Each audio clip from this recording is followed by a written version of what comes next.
Hi, it's Ike from Groovy Entertainment. Today we got another book to read for you. Today, book Curious George Saves His Pennies from 2012. So let's get started. George was a good little monkey and always very curious, especially when he was in Tammy's toy store. There was so many things to wonder about. Pogo sticks, skateboards, snow globes, and scopes, and even finger traps. But George's favorite thing to do in the toy store was play at the train table. Today there was a new train. It was painted bright red and it had a real working whistle. George showed it to his friend, the man with the yellow hat. Not today, his friend said. We are looking for a birthday present for Noah, remember? He's turning 5. George helped his friend pick out a yellow and green hula hoop. While Tammy the storekeeper wrapped the present for the birthday party, George wandered back to the train table. I have a suggestion, George, said the man as he carried the gift over. Why don't you buy the new train yourself? The tag said $5. I'm sure you can save the money for it. George liked the suggestion so much that he was only a little sorry to put the train back down. George had a good time at the birthday party. Noah let everyone have a turn at the hula hoop. It was harder than it looked.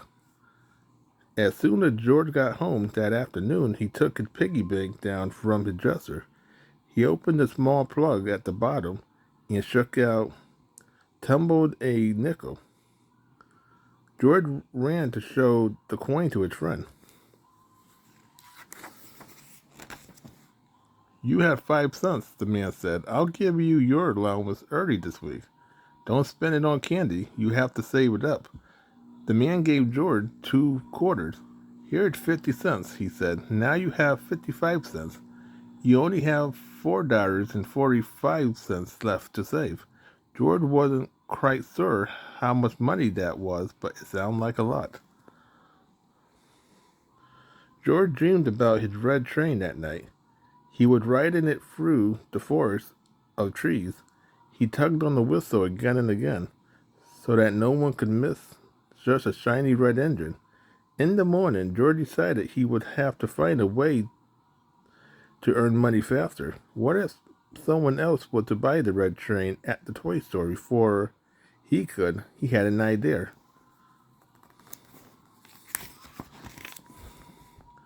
George found 5 pennies and a dime in the sofa cushion. He found a nickel under his bed. His piggy bank jingled nicely. That evening, he had 75 cents saved. One more quarter and he would have $1. The next morning, George had another idea. He would get a job. Lucky for George, his neighbor, Mr. Reddy, needed help raking leaves. George worked all morning long, gathering armfuls of red, brown, and gold leaves to add to a growing pile in the center of the yard. Mr. Reddy brought out lemonade for the two to share while his neighbor rested on the sun porch string. George climbed the tree.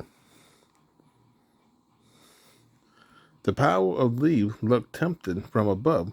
George wondered what would happen if, before he finished wondering, he had swung out of the branch and right into the center of the pile. The leaf crunched and crumbled and soothed and soared. What an adventure! What hard work it was raking the leaves back up. But at the end of the day, Mr. Reddy paid him $2. George had $2.75 saved. That was almost $3. George spent many days doing odd jobs. He washed windows. He passed out flyers. He delivered flowers. He did dishes. At the end of a week, George finally had $5. I'm proud of you, George, said the man with the yellow hat. You saved all that money by yourself. You have sure earned the train. The train clanked merrily in the piggy bank.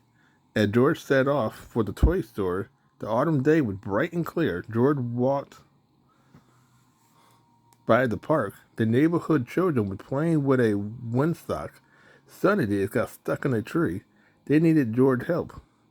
George carefully set his piggy bank down on a nearby park bench where he could keep an eye on it, but the little monkey sometimes forget. As George went from helping to playing, he forgot to check that his piggy bank was still there. As the afternoon wore on, his friends went home to have dinner. George rushed to the park bench where he had left his piggy bank. The toy store might be closing soon, but his bank was gone.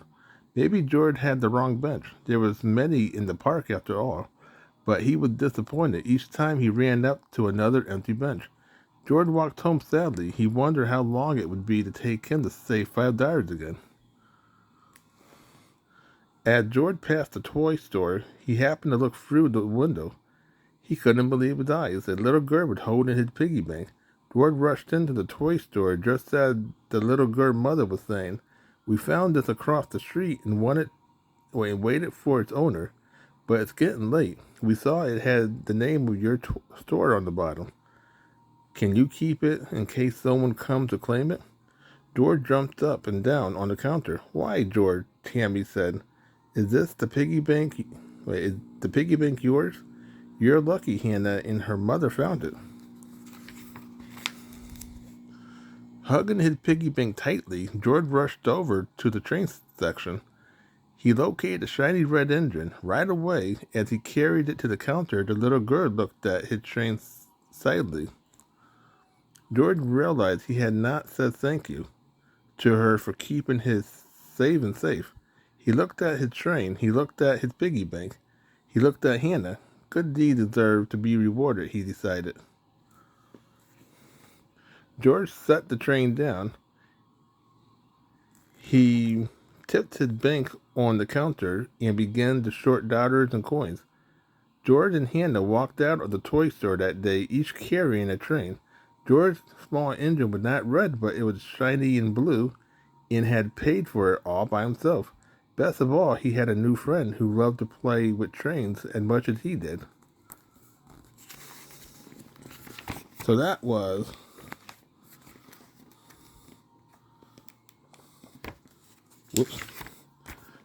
Curious George Saved His Penny from 2012. If you like, subscribe, share, and comment, and have a groovy day with another video coming out real soon.